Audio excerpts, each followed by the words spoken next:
उन्होंने जो औरंगजेब की जो कब्र है उसके बदले उन्होंने औरंगजेब का समाधि बात ऐसी है कि 3 महीने से ये लोगों ने महाराष्ट्र में औरंगजेब की कब्र उखाड़ने का कार्यक्रम हाथ में लिया था। उखाड़ ही देंगे, रखेंगे नहीं। हम कहा कि ये जो कब्र है ये महाराष्ट्र के जो मराठा योद्धा है, शिवाजी महाराज है, उनके युद्ध का एक जीती जागती मिसाल है कि जो महाराष्ट्र के ऊपर हमले करने को आए थे, हम उनको उनकी कब्र यहाँ ही खोद दी। ठीक है नहीं, ऐसे मूड में थे कि हम अभी उखाड़ कर रख देंगे। किया तो कुछ नहीं, किया तो कुछ नहीं। जिसे हम कब्र कहते हैं उसे उनको कल समाधि का दर्जा दिया देश के गृह मंत्री अमित शाह जी ने। ये समाधि है, बोले आलमगीर की समाधि। तो भाई 3 महीने से आप इस देश में दंगे क्यों करवा रहे हो?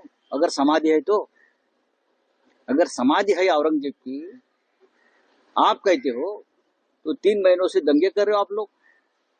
आप ही लोग हो ना दंगे करने वाले।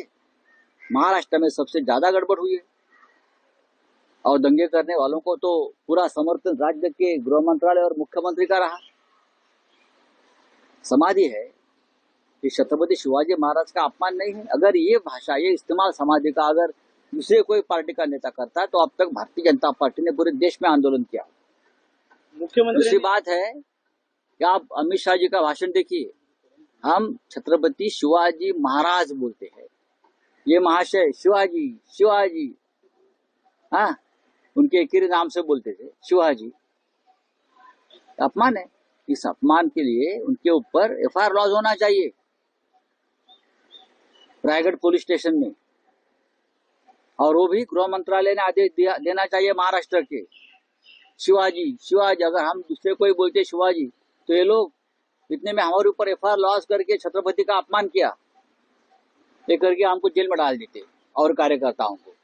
लेकिन ये एसएनसी वाले शिंदेगढ़ के लोग खुद थे वहां, ये महाशय थे देवेंद्र जी, किसी को ये मन में बात खटके नहीं कि जो गृह मंत्री भाषण कर रहे हैं, ज्ञान दे रहे हैं शिवाजी के महाराज के ऊपर, शिवाजी महाराज के ऊपर, वो शिवाजी का उल्लेख कर रहा है उनके एकेरी नाम से। औरंगजेब की समाधि के बारे में बोल रहा है। ये क्या चल रहा है?